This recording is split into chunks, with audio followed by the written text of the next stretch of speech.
Greetings to all on this 21st celebration of Dr. King's birthday. Normally, I would be greeting you from my home in Columbia, South Carolina, or perhaps in Sumter, where I was raised.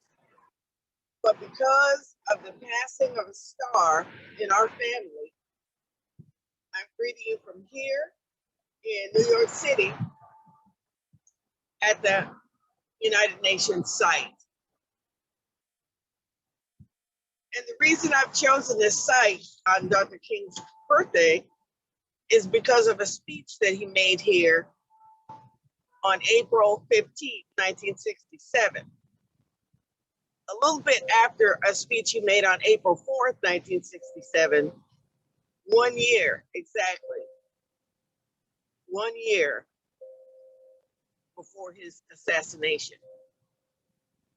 And the speech that he is making here focused on the urgency of now.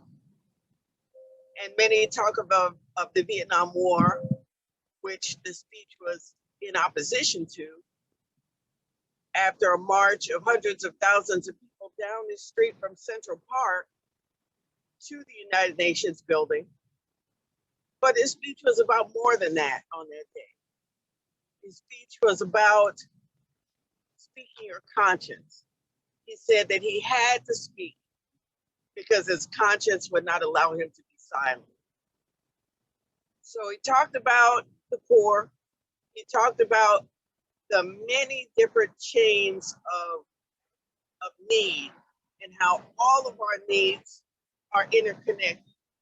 The needs of the poor, the needs of the rural, the needs of other people around the country are all connected. And so he also wanted us to know that we have a voice, that we have a conscience, and that we have to remain committed to being vigilant.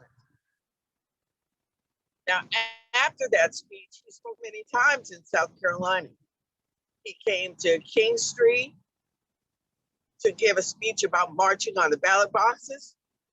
He spoke at Mother Emanuel, where recently, when 2015, we had so many killings. Killings actually that changed so many things in South Carolina, brought the flag down, changed how we talk about racism, changed how we talk about justice. But today, on King Day, we still find ourselves in a situation so challenging that so many of what we appreciate and love about our country threaten to be lost. So because of this, I want to introduce myself to you. My name is Fleming Bruce. I've been walking in this light behind so many other people in South Carolina who stand up for justice, including my father, Lewis Fleming, and my mother, Emma Fleming. And because of that, I have a conscience. Because of them, I have a conscience. Because of them, I have to break the silence. I will speak. And so I'm speaking to you on King Day to announce that I'm going to be a candidate for the United States Senate in 2022.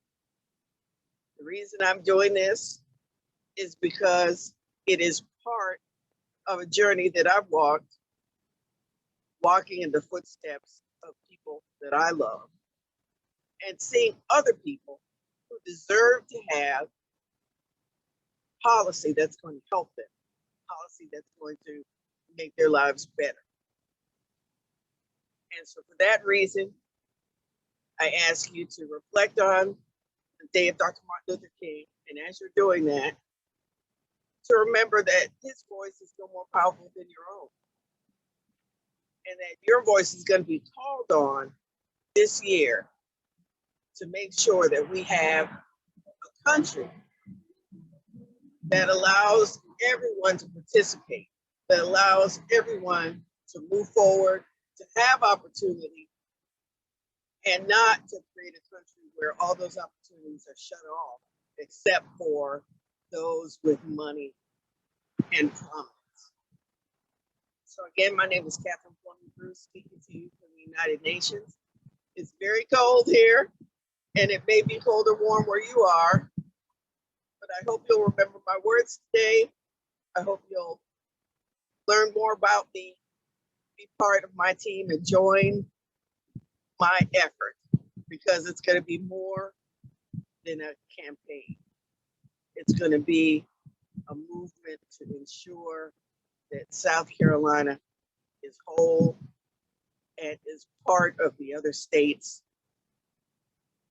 that fight for justice, where people can have a quality of life that they can be proud of. So thank you so much for joining me, and we will see you on the road.